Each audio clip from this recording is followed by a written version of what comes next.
Hello. সন্ধেবেলায় gym থেকে ফেরার পথে একবার ফলের দোকানে গেছিলাম, আর এদিকে দেখছি নতুন ড্রাগন ফ্রুটও চলে এসেছে।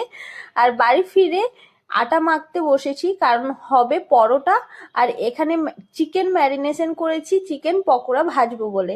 এদিকে একটা ডাল হচ্ছে, কে কে গেস করতে পারছো কমেন্টে এক্ষুনি জানিয়ে যাও।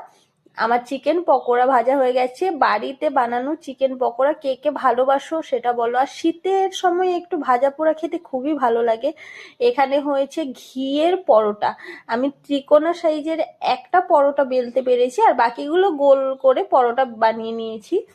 আর সঙ্গে আজকে আমাদের ডিনারের মেনু হচ্ছে ছোলার ডাল নারকেল দিয়ে। এই নারকেলই আনতে গেছিলাম ফলের দোকানে।